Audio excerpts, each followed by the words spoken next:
time, two. Super lekker. Super lekker.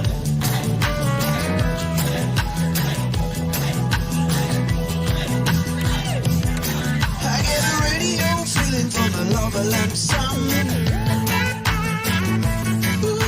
Walk cotton tracking with the coochie bar. Take a far from vista and the wine in your eyes. Till you fall in the ponytails, gaze at the sky.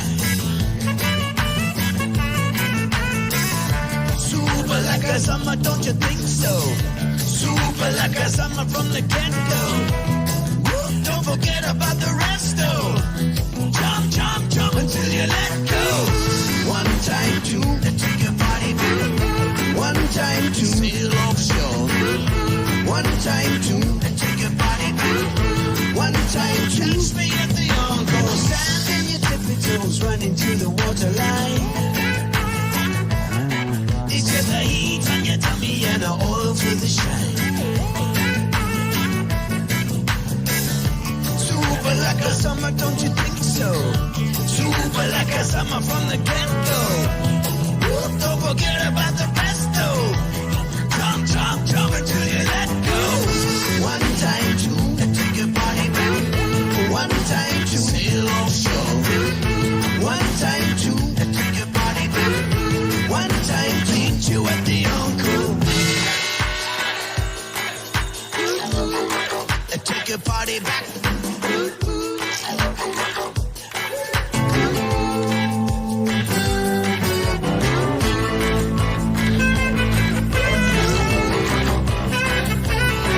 Sit down, coming out of PE town.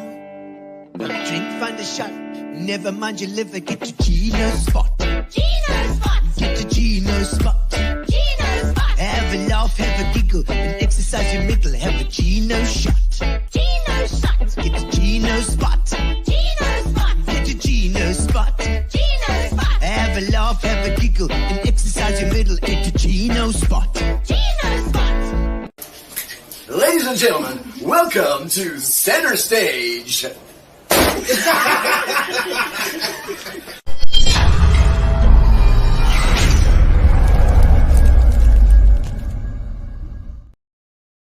My head's still smarting and eyes are still squinting because of that. Ladies and gentlemen, welcome to Gino's Spot. Tuesday, 6:30 every single Tuesday, 6:30. We've got a bit of PE. A bit of PE-ness coming towards you, and Eastern Cape, of course. Gino's Spot's all about the just making people in the Eastern Cape pull together to get themselves out of the old plague routine into the new routine going forward that we want to do. Thank you, of course, to our sponsors, Spar, and we've got Sovereign there. Check it out. We've got Sovereign there, Fires. We've got Spar and Fitch and Leeds as well. Thank you. And our internet. For our internet as well. We've got Fires. You can check Fires ready to go. Yeah, he's going. I'm more interested in our guest tonight. Indeed. We have got our guest on, and he's coming in all the way from National. Ek dink he's from National off. All the way from the Western Cape, just out of the Eastern Cape.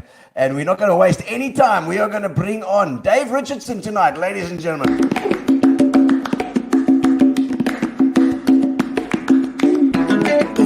Welcome to the show. Now it's your time to shine. We're gonna have a lekker chat tonight. Another good time. Dave Richardson, welcome to Gino's Spot. Thank you, Gino. Hello, Mike. Hello, Dave. Good to see you. The most famous man from Walmer. In fact, I'd go a step further and say from Port Elizabeth. How are you, Dave? I don't know about that.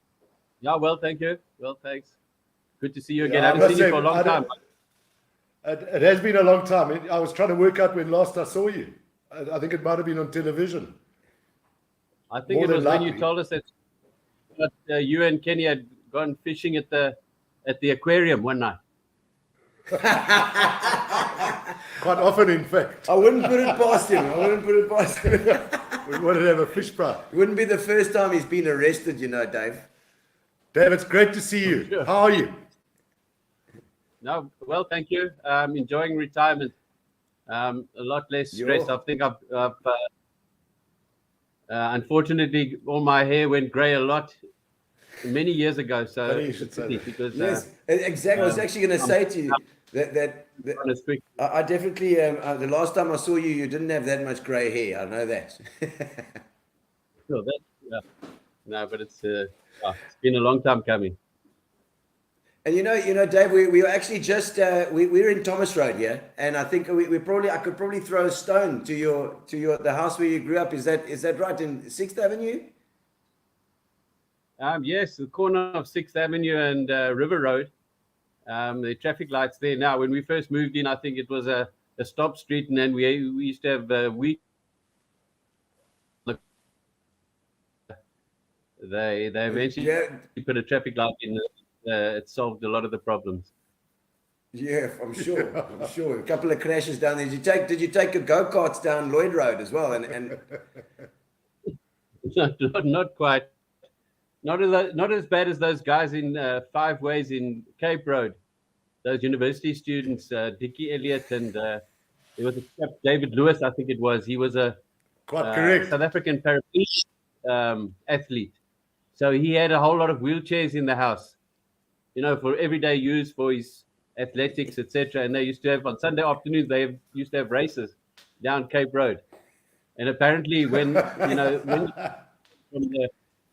from the lights just, up the way, as the cars came, they would jump out and whip the wheelchairs off the road. And all the people watching from the flats would be shouting, "Miracle, miracle."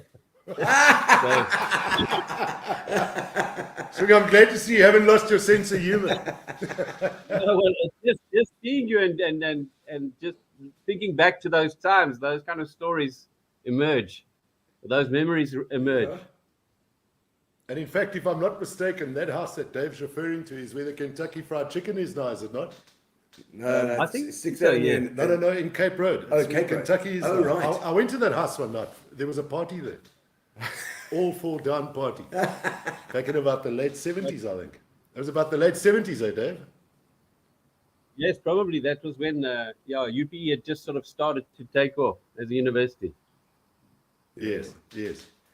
We're getting a lot of comments, Dave. I'll show you the comments come up like this here. Brian says this should be interesting. Gee, that guy's from Coventry in England. Coventry, they're all the way from England. They're watching. Brian Saroa. Brian says, So good to hear. Dave Richardson is your guest. yes. Garth Webster, very formal. He says formal. This is not my formal outfit. I don't think. I don't know. Can you see the comments, Dave? I can, yes. Yeah, Fires Burton swing Forbes. much love. Yeah, remember Bertie? I think if I'm right in Yeah, saying no. Bertie made his debut. Bertie made his debut for EP in Namibia, and as a youngster, with respect to Bertie, he was an unknown quantity. And the scorer on the side of the field shouted out bowler's name, and he said Alan Donald and F you. Burton Forbes. Bertie, good to see you, my man. Oh man! So a lot of comments. Thank you, Camilla, and Diane Barnard as well. Story reminds Brett Schultz bowling in Cape Town, or somewhere, I think it was Cape Town or East London actually, and they were just about to pick the South African team to go on tour somewhere, and the newspapers were talking about Schultz maybe getting into the team, and he started bowling, and his first few deliveries went wide down the leg side, wide down the off side, and some chap shouted from the sideline, "Schultz, your name's not even penciled in." And, anyway, No, I see Brian saying, "How's it?" as well there. Good, a great gentleman in the game of cricket. I think that's it. I think a lot of people say that Dave always never lost your cool. In fact, whenever I picture you in a cricket helmet, I picture sweat dripping off your nose because you were always in a pinch somewhere. You've got to get us out of crap. Just to go back to Brian Saroa there. Brian, when are you going to invite Swinger and Jenny to the game park? Swing. There's the man with the game park connection. all right. And Which one, Keith in Clark, I think, asked, I beg your pardon, Dave? The one in Plett. No, the proper game park up in the north there. Oh, okay. And Keith Clark wanting to know about an e-bike. Oh, gee whiz, where are you getting the Yeah, e-bike? He's been visiting recently, Keith Clark, and he uses that e-bike as like a motorbike. I don't think he could finish. He have a bead of sweat on him by the time he's finished 40K. Did he visit you? He came to Plet and stayed a week, and he popped in a few times. Yeah. Okay, You 'cause struggled to get rid of him. I'm sure. he said to me that he knows of a story with you once where you had to buy a rain jacket at the old at St Andrews, and it was £400 or something for the top, and then you didn't realize £400 for the bottom as well. Yeah, £650 in total it cost me. Not So I wasn't very happy, and nor was Jenny quite that matter. I'm sure I'd rather get wet. No, for sure. And I also see Camilla Ellis. That's another local type. I think St Bernadette's, and that's what as a good young Catholic lad, I used to see your family at mass on Sundays. Yes, yeah. St Bernadette's is we actually got married in St Bernadette's, so yeah, long ties with the church there in Walmer. Yeah. Good one. But okay, what are you busy with now at the moment, Dave? Have you got anything? You say retired, but I mean, you never retire. What are you actually doing at the moment? Yeah, I suppose they say there's a couple of stages to retirement. I'm still in that first honeymoon phase where I'm trying to do as little as possible.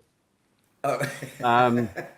They say someone, I think I might have even been Keith Clark. He sent a little message saying, are you looking for your wife's attention? Question mark, and so just sit down and look comfortable. And it is a bit like that. So I'm trying to look busy in case she finds something for me to do.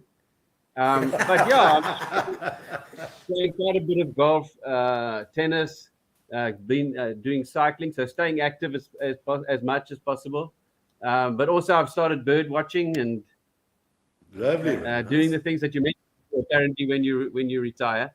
But so maybe a little bit later I'm thinking of doing something in the cricket scene here, just locally. Maybe helping with an academy or something like that, and or at least fundraising to finance something along those lines. So maybe that will keep me busy. You haven't run out of your steam for cricket, though. You still is that still your? I mean, some guys. I mean, you've had cricket your whole life, doing cricket. It's like, do you ever get to a point where you say, okay, that's it. I don't want to see a cricket ball. I don't want to see a cricket bat. A little bit, but I've always loved watching cricket. Even I can sort of walk down in a village in the UK and come across a village field where they're playing cricket, and I'm interested to watch. And some of those games of that sort of standard are actually more interesting to watch than the big games, because some really funny things can happen. And so I've always enjoyed watching cricket. The difference is that I don't have to watch now, whereas my job for 15 or 18 years was all about watching cricket. Whenever there was an international match on, if you weren't watching the television yourself, you had other people doing it, and always staying in touch with what was going on in the international cricket world. Now it's a case of, if I want to watch, it's because I do want to watch. So I've enjoyed watching, for example, a few of the Eastern Cape Sunrisers performances recently, and just getting into it, but without being forced to it. I'm not. I don't panic if I can't get to see the game. And Swing, if I may ask you a question, and I know I might be digressing a bit here, but I was telling Gino and Gary earlier, you had an incredible career, 21 years at the top level. Are your fingers and hands all right? Yeah, actually, I suppose from a wicketkeeper's point of view, I became quite friendly with the likes of Ian Healy and those guys. I mean, he hasn't got one finger on both hands that is straight. So I've got two of those fingers, or one bad one and one that's not too bad, but a little bit bent. But I was actually lucky. I only broke my finger twice keeping wicket. and one was before World Cup, unfortunately, so I didn't go to Pakistan. But fortunately, I was lucky that way. I've had a hip replacement or a partial hip replacement on my hip, which was kind of the injury that forced me out of cricket eventually back in 1998. At the age of 38, I was just battling.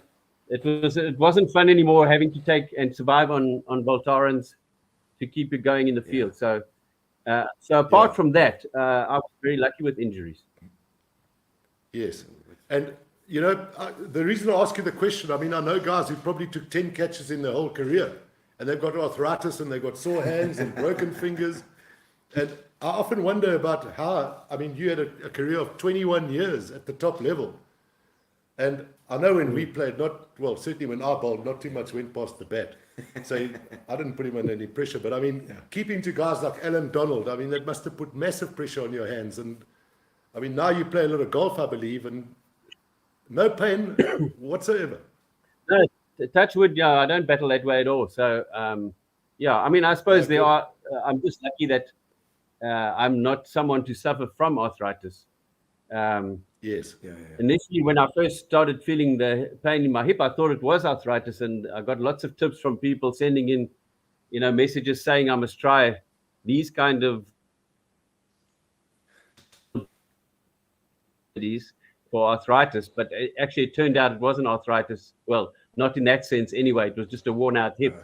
And once I got that sorted out, then I've been fine and been able to play golf and tennis and all that relatively pain-free. Only thing I can't do is run, because that seems to, after 10 minutes or so, it starts to ache. So the physio said to me, well, don't run. So I've taken that advice to heart.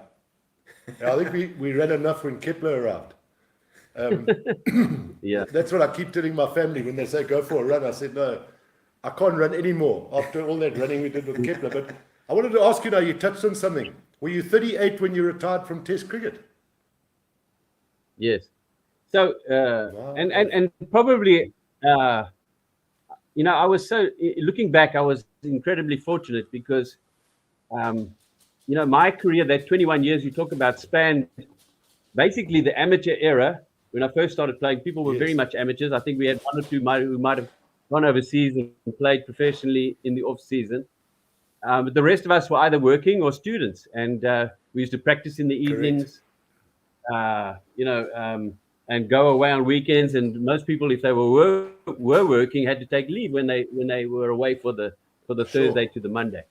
So it spanned from that sort of era where you just got paid your match allowances and a sort of nominal match fee, to the professional era where people began to train much more seriously, and essentially it became impossible to hold a job and play professionally. So.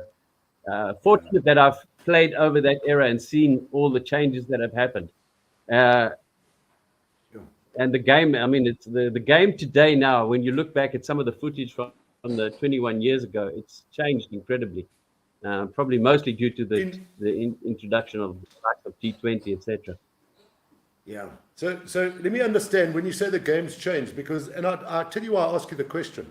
I would much prefer, with respect to today's players. I mean, but that's how I am. I'd much prefer to go and watch a guy like a Kenny McKeown or an Ian Botham or Viv Richards than some of today's players. So if I may ask, in your opinion, how has the game changed? Well, I think it's become, in a way, a much more difficult game to play, especially for youngsters, and to learn their games, because you always talk to batsmen, the likes, like you've mentioned, they often talk about how they've eventually, Jacques Kallis in his first 7 innings has scored 13 runs, but then he works his own game out. But when you've got 3 different formats, and you have to almost bat in T20 cricket without any kind of fear, it becomes, I think, much more difficult to work your own game out and for you to become a settled player certainly if you want to play all 3 formats. But the beauty about it all is that the best players, in my view, are still the ones that you would enjoy going to watch. So not so long ago, Ricky Ponting, for example, was successful in all 3 formats, and he had a good technique for Test cricket, and he was good. Williamson, the New Zealander, is another example of that. So there are players that are able to bridge that gap. The Sri Lankan batsmen Sangakkara and Jayawardene were good examples of that. And I just think that so it's become harder, and you probably have to work harder at your game. But I think it's doable. I always think that David Miller is a very good example of a player who first came on the scene, and when you saw him bat and hit over extra cover and through the covers and through mid wicket, he could play the short ball, he could drive, he had all the shots and all the talent in the world. And I don't think he's been managed as best as he could have been, because he's become just a bit of a slow. His audition in the T20, that his talent could have been a stalwart in the South African side in all three formats. So I'm not saying it's easy to do, but I think coaches need to realize that, hold on, they need to focus and pay much more attention to the skills needed in each of the formats. And the good players have the ability to adapt, and the better players will adapt better than others. Yes. Okay, Swing. Sorry, or Dave, I beg your pardon. If we may just digress here, let's just go back to your early years. And I actually read something today that you and Haroon Lorgat came from Port Elizabeth and headed up the biggest organization in world cricket. You're basically the boss of world cricket. But I noticed, and I wasn't aware of this, you were born in Johannesburg. So how old were you when you came here? I met my mother up in Pretoria, and I think his first job, he worked for Shell. So in the first few years of their marriage, I think they moved to quite a few places, like Johannesburg. So I was born when they happened to be in Johannesburg. Then a year or so later, they went to Zanin, they went to Mbabane. And then only when I think I was about 4 years old, we moved to Cape Town and then stayed there for a while and then to Port Elizabeth. So he left Shell, got his own business with his cousin. And that was when we settled basically in Port Elizabeth and spent the rest of our time there, all our school days, university life, etc. And you started at Marist? I actually started at a little convent school in Pinelands in Cape Town. Went to the Marist Brothers in Rondebosch for a year, and then came to Port Elizabeth. Marist Brothers, I think we were St. Patrick's, and our school was out where the Walmer Park is now today. And in fact, Pick and Pay Old Boys. Knowing that I'd be speaking to you tonight, I remember Marist Brothers playing under 11 match. I think it was under 11 against Walmer. Was it Walmer Primary? Did you go to Walmer Primary? Yes. Correct. And Kenny Watson and I opened the bowling. Well, he was a bit older than me. We'd heard that this Walmer Primary team had an incredibly fast bowler. It turned out to be you. Rosal. And no, it was you. And I still remember your keeper. He was more scared of you than the batsmen were. He stood about halfway to the boundary. And every time you bowled it, sort of batsman would miss it. It would get to him eventually, the wicketkeeper. He'd miss it. And I think Byers was top scorer by about 30 runs in the match. But you got a good memory. I don't remember that. This little boy was Michael Fury, and I think you were the same size then as you were now. Just for the sake of the people watching or listening, Dave's dad was a provincial keeper. Okay. Am I right in saying he played for Northeasterns? Did he not, Dave? That's right. Yeah. Yeah. And then they say he was started playing for Walmer. Yeah. So then after we moved to PE, he had already retired from cricket for a few years, and he met a chap called Jack Kirby. He saw him in the garden and he stopped him outside the house. And Jack Kirby was the captain of Walmer Country Club, and he said, "Why don't you come and play again?" So he played there for a few years, and I've got very happy memories of going to watch those club matches. In those days, you could get the provincial match stars, even the international stars, Graham Pollock and Peter Pollock, guys, all playing for their clubs on the weekend. Yeah. So many a day I used to be there at Walmer or at any of the fields helping on the scoreboard or whatever. And you learn, I think you learn such a lot remember. just from being involved to that extent at an early age.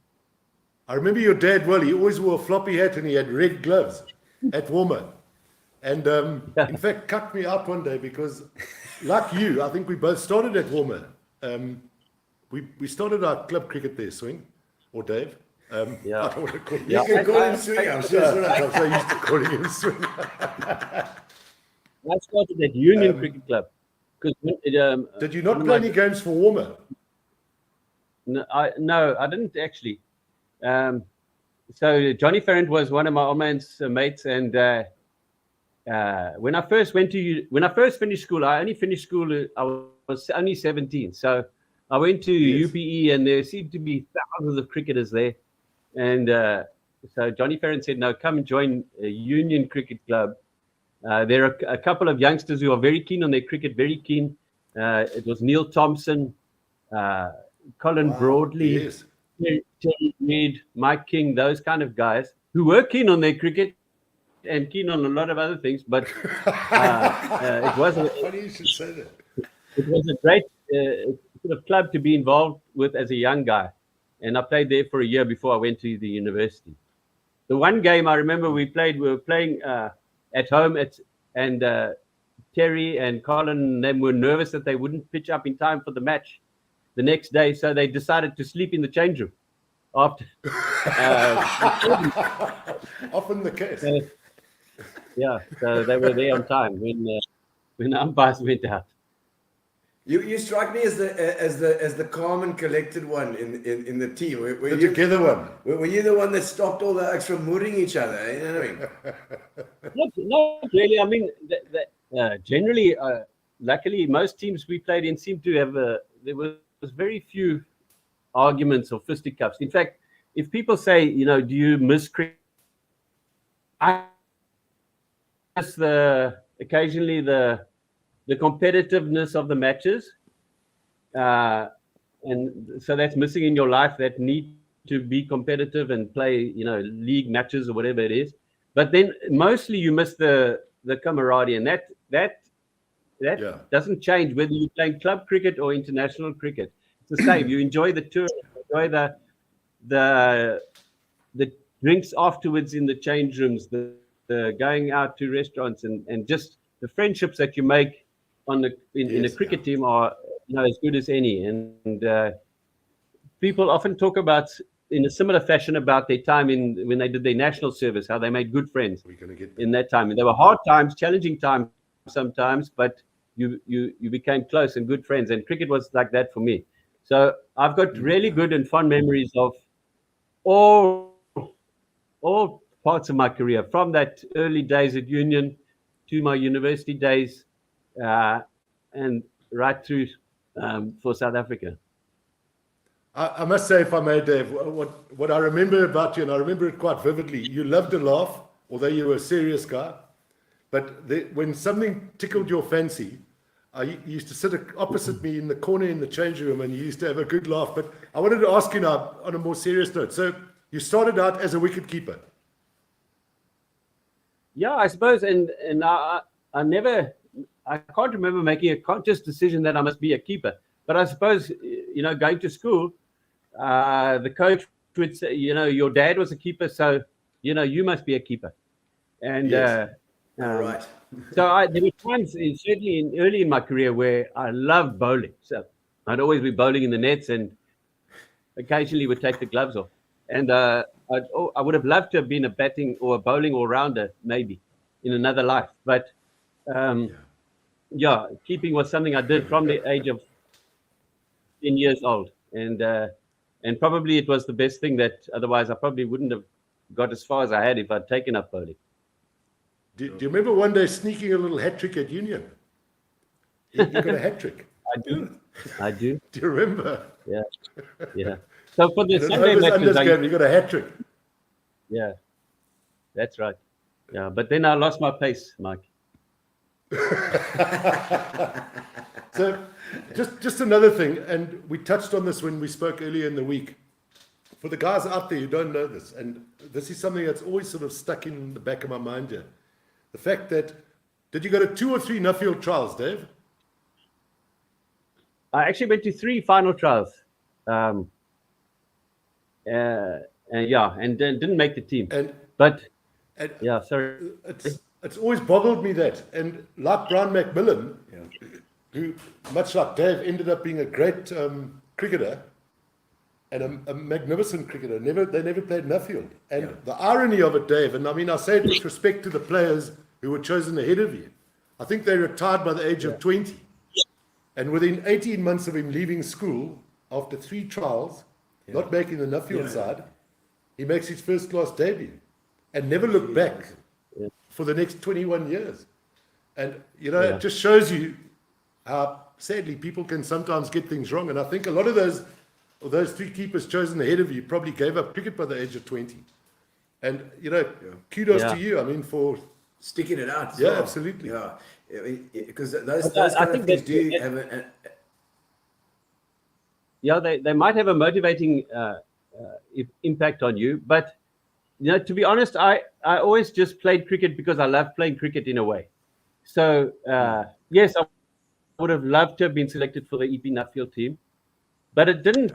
I mean, I was disappointed at the time, but it didn't bug me long term. And quite frankly, I just didn't score enough runs at those trials. And coming from a school like Marist Brothers and competing for places with the likes of all the St Andrews boys and the Kingswood and the Grey High School, etc., who were in the selectors' eyes all of the time, every week, it was quite difficult.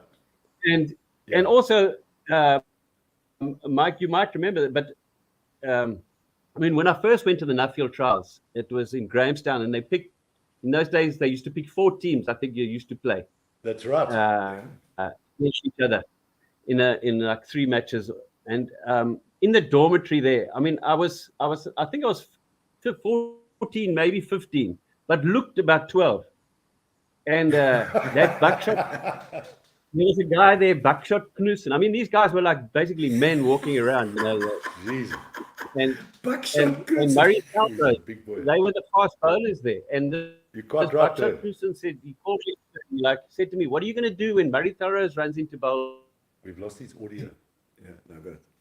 Amongst men at that stage. Oh, shit. And only really developed physically after school. Another a good to illustrate. I mean, we went on a tour once with the Marist team, and we used to always joke because we saw St Andrews going overseas for a tour, and we used to joke that we were going on a coastal tour to Skoonie, Sardinia Bay, and Willows. But the one year we went to East London to play De La Salle, which was another Catholic school, and we went to a restaurant, and the waiter came round to take sort of drinks order before the meal, and a couple of the guys were ordering beers, and when he got to me, before I could say anything, he said, "And a Coke for you." So I mean, physically I was very immature. I didn't have the strength of those guys, so I battled at that level to be competitive. But as you say, things changed after that. By the time I was 19, I made my debut for EP. And Phil Jones was the keeper, who was a very talented schoolboy keeper. He was playing in the sort of road second team, as far as I remember. Correct. 2 years later from there. Swing, I know you're a bit pushed for time here. You've got the McEwens around for dinner. So if you don't mind, just a couple of questions. That first ball at the World Cup in 1992. Yeah. So you can imagine, Mike, that was another great piece of luck. Being able to play international cricket and the likes of Kenny McKeown missing out and Vince van der Bijl and these guys and going to that World Cup. I mean, we were overly excited. And when it happened, I almost started to doubt myself. Well, maybe he didn't nick it. But apparently Adrian went up to him. Jeff Marsh was the batsman, and said to him, "Did you nick it?" And he said, "I hit the cover off it, mate." So there was no doubt that it was an edge. And that particular umpire, Brian Aldridge, he umpired a number of our games at the World Cup. And although he gave a couple of decisions against us, whenever he umpired, we won the match. So we were very tolerant of his mistakes. Well, I mean, as it turned out, it didn't really affect the game. Marsh's big nick there. Did you actually catch it, or did it go to slip? You caught it, did you not? No, I caught it. I mean, Yeah. the beauty about Australian wickets, and sometimes I think people get critical. I mean, they were critical of the South African team recently in Australia, but I don't think people realize how different. They always say, well, Australian wickets are similar to South Africa, similar climate. But they are so different. They bounce Oh, really? much more. They are quicker onto the bat. And I think people underestimate the amount of acclimatization you need to go through to be able to bat well on those wickets. They're great once you get in and you get used to the pace and bounce. But they are so different to English wickets, New Zealand wickets, South African wickets. And then, of course, you go to the subcontinent and they're completely the opposite direction, very slow and low. Yeah. So sometimes people need to be a little bit more forgiving, I think, especially of new people or new cricketers who go to tour these countries. And that's why Australia seem to be so good always at home, I think. But back to that incident. I mean, the ball, the likes of Donald and that, you've got whereas at St. George's Park, we always used to have to stand very close for the fast bowlers because the pitch kept low. So you were, sort of between 12 and 15 paces back from the stumps, even to the quick bowlers. Yes. There you 22, 23 yards back, and you have so much to move and get across to the catches. Yeah. Excuse me. And then, Dave, just fast forwarding, you retired from first class cricket after 21 years, a fantastic career. I mean, 42, am I right in saying 42 tests, 120 odd ODIs, 200 first class games. You're 38 years old. What did you do after that? That's where I kind of lost track of you. So what happened after you retired? Yeah, well, funnily enough, I mean, luckily I had the time in those amateur days to go to university, get my degree, got a law degree. And in fact, was practicing as a lawyer. So, when we got back into international cricket, I was already 31, and I had just been made a partner at Pagden, and I was really thinking, now it's time to give up.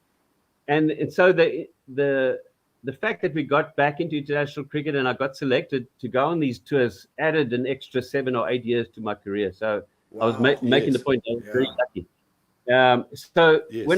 When I was finished cricket, I used to take my cricket money and pay it into the firm as if I'm earning fees, and then take my normal share of the profits of it. And then after a while, I started to make a little bit more from cricket, and I thought, no, it's better to take unpaid leave and keep my cricket money. So I used to do that. And then by the time I retired, there was one guy who was Franco Barocas, who was after me to join his company, which was a sports marketing company. And I didn't want to go to Joburg, but he said, no, you can open an office for us in Cape Town. So that was when we moved to Cape Town, and I opened an office there, a sports marketing company. And from there, I got recruited to the ICC. So the ICC position, am I right in saying you started off as a general manager? Yeah, so at that time, Malcolm Speed was the CEO of ICC. He'd been the CEO of Australian cricket. He was a former lawyer. His brief was to sort of regain control of cricket for the ICC. In those days, they were sat in a little office at Lord's, above the toilets there in the clock tower, and there were only about 5 employees of ICC. They had a guy who did the media, and he only worked on Mondays and Wednesdays. So they always said, cricket can only have a class on Monday and Wednesdays, because on the other days he's somewhere else in Cambridge or wherever it was. So Malcolm Speed's brief was to sort of bolster the ICC and make it an organization that could take back control and ownership of cricket. So he started to recruit people. He recruited a guy to head up the cricket department, which effectively was the GM cricket, which was me. And then we got a commercial guy in, and at that time they had problems with anti-corruption, so they had an anti-corruption unit, and they started to get much bigger. and to the extent that we eventually had to move to Dubai because we outgrew the Lord's office. Yeah. So did Malcolm Speed headhunt you? Well, I would say so. I mean, I certainly didn't apply for an advert or anything like that. But I just got a call from one day, and he said, "Would I be interested?" And I said yes, and then he flew to South Africa, and we had an interview at the Sandton Sun. And I think I was in the short list for 2 or 3 other guys. One was, I won't mention his name, but he was like a cricket legend, but had no experience in working or the legal world or anything, the financial world. So I'm sure your luckily I got the job. legal degree and everything came in handy there. And again, another bit of fortune that I started in the era where you had the time to go and study and get a degree and get something behind you before cricket took over. Yeah. What made you choose law, Dave? Good question, Mike, because I mean, I was so sports mad, really. Sport was my life. And when I left school, I had no idea what I wanted to do. In fact, I went to a vocational guidance officer, I suppose you'd call him, at the university. Yes, the counselor. And for advice on what I should do. And I told him, everything I'm mad about all sports. And I suggested maybe I should do a phys ed degree or a phys ed course. Jeez. And he, at that time, UPE didn't offer a phys ed degree. It only had a diploma.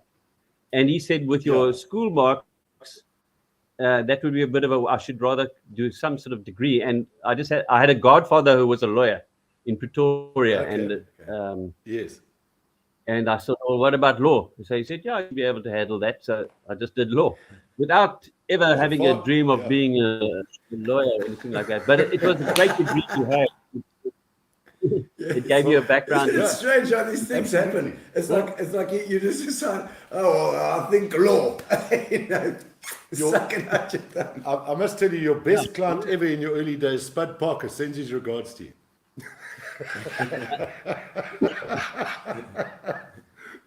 I see a couple of comments coming through here as well, Dave. Said David is boating on your rubber duck. Also, one of your favorite sports. Asking for a friend, he says. He's causing trouble there. No, you got We got suckered into buying a rubber duck. Jenny thought that if you can move to play, you've got to have a boat. And I told them that that's the worst day. It's going to be the worst day, the worst decision we've ever made. And that's proved to be the case. I'm not a fan. The 20 minutes of enjoyment is far outshadowed by the 2 hours of clean. Yeah. I'm also getting the feeling, Dave. that you're quite tight with your money. No, well, the union guys did. I admit you always used to clap their hands when I opened my wallet to kill the moths, but I think that's a bit unfair, and it comes from people that are probably tighter than me. Yeah. Dave, just going back to the RCC, I raised this with you in a voice note, I think, yesterday. Has the game not been over-sanitized a bit? Yeah, I heard Fanny de Villiers suggesting that was the case at one point. But, I mean, you mentioned the Dennis Lilly incident where he did something to Javed Meander and Javed wanted to hit him over the head with the bat. But, correct. I mean, that's all well and good, but, you have got a responsibility. I always ask the question, would you as a parent bringing up a young boy like your kid to play a match at school and behave in that fashion? Yeah, you correct. Probably wouldn't. Fair comment. And fair comment. It's great. Someone turning around and taking the stump out the ground and clapping the guy over the head would be very entertaining. But I'm not so sure that if everyone was doing that, people would think that a good idea. And I thought the reaction of the Australian public to the behavior of the Australian players when they took sandpaper and used that to doctor the ball. Yes. Yes. As a very good, I think, measure of what the public expect of players. And to me, yes, it is entertaining. But people love watching you play if they think you're enjoying what you're doing. And it's one of the reasons why I think the team back when John T. Rhodes and Brian McMillan and these guys were in the side, the public might be a bit strong, but the public loved them because, and Fani de Villiers, you know, these types of characters, because it looked like they were enjoying what they were doing. And I always think that's far more important than behaving like a hooligan or behaving badly on the field. Okay. Okay. No, well, thank you. You've answered that. And just another thing, and I know you pushed for time. We're going to let you go shortly if you don't mind. We'd like to carry on with you for a while, but your objectives at the RCC, did you feel you achieved them? Yeah, I mean it's easier probably in retrospect to look back and to see whether that's the case or not. But I'm not unhappy with what was achieved. It seemed to take forever to achieve some of those objectives, and I think that's the nature of the beast of the ICC. People think that, you know, the ICC CEO or the general manager of cricket can just decide something today and implement it tomorrow. But when you realize that every little change in the laws or the regulations or any new innovation or a new event has to be taken to a chief executives committee consisting of 13 chief executives from 13 different countries, and you've got to get a majority of 8 of those full members passed, then you've got to go to, once they approve it, they recommend it to the board, and you've got to go through the same process with the board. It will become easier to understand why things take so long. But I mean, going back to that time where there were only 5 or 6 of us in the office at ICC, I mean, we have made significant strides. We focused initially on improving the standard of umpiring, and we introduced an elite umpires panel. We were having to deal with that issue of technology. Technology was starting to come into the game, and everyone was saying you need to use it for umpiring decisions. We embraced that, worked hard at it, made mistakes, but eventually got a system which I think works for cricket.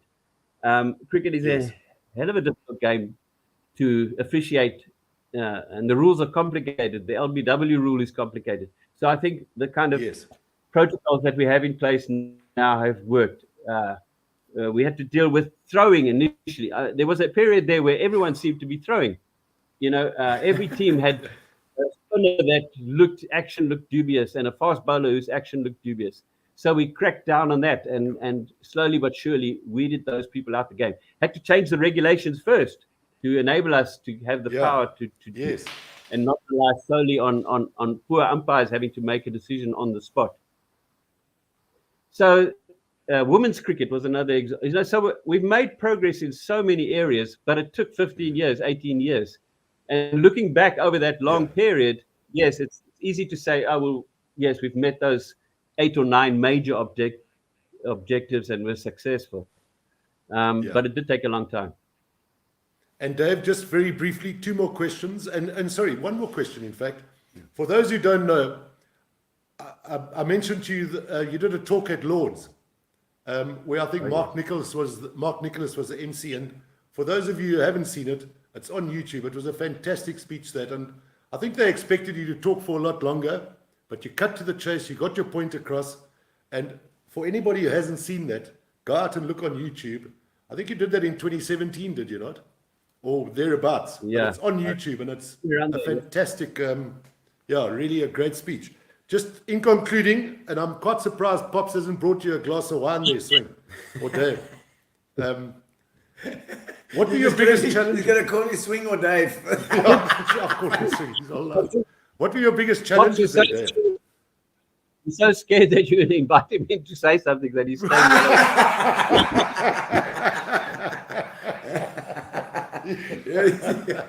Okay. And just in concluding, Dave, what were your biggest challenges at the RCC?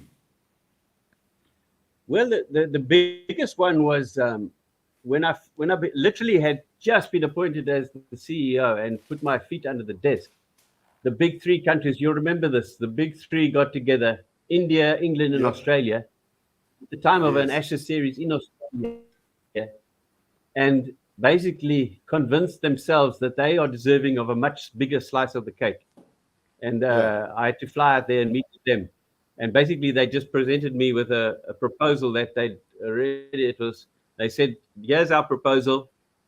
It changed the financial sharing model significantly, and we want you to support it. And that provided a huge challenge. Up until then, the full members shared all ICC event revenues and profits equally. This was suggesting that India would take like 70%. And so that was, for the first year or two, that was a hell of a fight to rewind that decision to some extent. And the revenue sharing model is still not on an equal basis, but it's much better than it was, or much fairer than it was initially when those big three did proposals to the board. And that's the difficulty of international cricket, is that the likes of India in particular, the fact is that the Indian subcontinent generates 85% of international revenues. They've got so many television companies all desperate to cover the cricket and buy those television rights, that they are able to generate huge sums of money, not only for international cricket, ICC events, but also for the IPL. Yes. So they've got the power. If you come to South Africa, SuperSport are great. SABC, they're not competitive. So South Africa can't generate their own TV revenues, and they rely on India coming to South Africa. So India know that, and they play the game well. In retrospect, I would almost say that India could have been a lot crueler and a lot more difficult in the way they handle things. And to their credit, there's not many countries that they shirk their touring duties of. They still go to Bangladesh, still go to Sri Lanka, and they still play South Africa on a regular basis. So I think they've been pretty good, actually. But they do have significant weight in the boardroom. Yeah, you're right. Dave, if I may conclude here, it's been fantastic talking to you. I mean, this is a conversation that could go on for 4 hours, but I know you've got people, I assume, downstairs there. Thanks for your time. Thank you so much, Dave. We did commit to half an hour. I'm not sure how long we've gone on here for. No, it's been longer than it's nearly an hour, Dave. So thank you very, very much. And just to know that the guys in P and Walmer, we're still here and we love you. And there's so much support. There's been an outpouring of these other messages today. Wherever I went to the cricket today at the Sunrisers. We lost, unfortunately, but so many guys said, I'm going to check it, Dave. Dave's on your show tonight. So Swinger is on your show tonight. Thank you for your time, Dave, and love to Jenny. And same to you guys, and hope to see you all soon again. Love to the McKeons and love to your boys. All the best. All the best. Nice to talk to you, Dave. Yeah, Dave. All right, we've got the competition now as well. We're going to do it. All right, so thank you to Dave Richardson. What an amazing guy. Lovely and guy. We're going to do the compo now. We're going to put on all the guys that are online. Fitch and Leeds is giving away a case of Fitch and Leeds for the. We're going to put a little a thing on the screen that zaps things. Thank you, Brian. I see there. Thank you for the amazing interview. Thank you, wonderful entertainment. Thank you, Casey. Nice to see you at the cricket as well. And Dean Allen, back from St George's Park, who's supporting the Indian-owned T20 franchise. Could you imagine this while you were playing the T20? Do you think I think you would have been a great T20 player? I would have loved to have played T20. Hey, you could smack that ball if you needed to. Yeah, no, listen, I mean, it's like Dave said, the game has changed so dramatically. And funny enough, there were times at Union, I remember when the game finished early, we'd have like a T10. Yeah, and really. Yeah, nobody took it seriously. But I mean, that's big it would be wonderful to have played in something like that. Oh man! And sorry, Gino, if I may interject, what's really great is the fact that the stadium is packed for the first time. Fantastic, isn't it? Marvelous! Fantastic. I mean, Sunday I saw a banner sold out. Or Saturday, I think it was sold out. So it was. It took me probably 25 minutes to half an hour longer to get to your house tonight. Yeah, because of the thing. Yeah. Fires would have done so well. I agree with you. All right, let's get this competition running. We got our final competition here, guys. Everybody that's online now gets a chance to win. Check out for your name. Oh, Davina. If you can see it, there, we pull in the lever. and then see where it goes. Bobby Bobby Cameron, Oscar. What a fantastic soccer. There's another PE boy. soccer player. Okay, excellent, He Bobby. was a Springbok soccer player. Bobby Cameron. We'll get hold of you, Bobby. Oscar. Congratulations, you won the Fitch and Leeds. Thank you to Spa. Thank you to our sponsor Spa, to Amobia for our internet, and Fitch and Leeds for our price tonight. Thank you so much. And of course, we'll see you on the 27th of this month, live at the Music Kitchen. If you're in PE, don't forget. And then, can I just Yes. add to that? Because he's quite well known in the Eastern Cape. On the 19th of February, Yes. we've got Graham Joffe, who's got a fantastic story Oh, to mention. tell. Joffers from 702. He's got a great story to tell. So Brilliant. That's 19 February, I think. Is it Saturday, Gary? Saturday, 19 February. Special show. Graham Joffe. Graham Joffe. All the way from, I think, Atlanta. All right. Fantastic. Thanks, Fires. Thank you so much, and thanks to Dave Richardson. See Always you great next to see Tuesday. Next Tuesday, the 4th. It's Lakoch. It's our dude from Gendermark coming on, Oh, and that's Siegfried Lakoch next week. What a Don't miss character. it. Thank you so much. I'm going to bed now. I'm tired. Jeez. Relax, sit down. Coming out of PE town. Drink, find a shot. Never mind your liver. Get to Gino's spot. Gino spot. Get to Gino's spot. Gino spot. Have a laugh, have a giggle, and exercise your middle. Have